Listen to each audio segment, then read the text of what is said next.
और दिल्ली में राज्यसभा सांसद दीपेंद्र हुड्डा प्रेस कॉन्फ्रेंस कर रहे हैं। कई मुद्दों को लेकर सरकार को घेर रहे हैं। क्या कुछ कह रहे हैं, सुनाते हैं आपको। वो भी ओवरऑल जो देश का बजट है उसमें कृषि संबंधित बजट में निरंतर गिरावट आ रही है। 2020-21 में ये 4.4% था, 21-22 में 3.5%, 22-23 में 3.1% और पिछले वर्ष 2.5%। हर वर्ष गिरावट आ रही है कृषि बजट में। देश के ओवरऑल बजट से मुकाबले की तुलना में हम देखें, गिरावट भी आ रही है, मगर जितना फिर भी दिखाया भी जा रहा है वो भी नहीं खर्चा जा रहा। आप इससे अंदाजा लगा सकते हैं। आज स्थिति ये है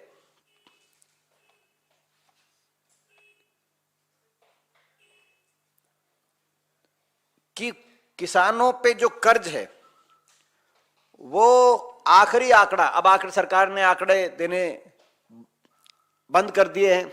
आपको पता है किस प्रकार की सरकार चल रही है। कोई भी ऐसा आंकड़ा जो पारदर्शिता से देश की कृषि क्षेत्र की या किसी भी और क्षेत्र की स्थिति को देश के सामने रखे, जो सरकार की नीतियों को लेकर जिसकी समीक्षा हो सके, ऐसे आंकड़े देने सरकार ने बंद कर दिया। लेकिन जो आखिरी आंकड़ा आया 2018-19 में, उससे स्पष्ट हो गया था कि 2013-14 के मुकाबले किसानों पे 60% ज्यादा कर्जा था 2018-19 में। तो पहली जो सरकार बनी भाजपा मोदी, पहली का पार्ट 1 मोदी सरकार का पहले 5 वर्ष में 60% किसानों पर कर्जा बढ़ गया था। पहला ये जो है आंकड़ा, अब आप स्थिति देख सकते हैं, ये स्थिति है। दूसरी ओर एमएसपी की मांग को काफी हद तक पूरा किया जा सकता था, क्योंकि एक मांग है कि एमएसपी सभी किसानों को मिले और सभी फसलों पे मिले और गारंटी। इसी मांग को लेकर किसान आंदोलन लड़ा गया। 3 कृषि कानूनों की वापसी और एमएसपी के अधिकार को लेकर किसान आंदोलन देश के किसान ने किया। आज आपको मैं जानकारी में लाना चाहता हूं कि देश के आज भी 80% किसान को गेहूं और 76% किसान को धान पे एमएसपी नहीं मिलती। देश के अधिकतर किसान को एमएसपी नहीं मिल रही।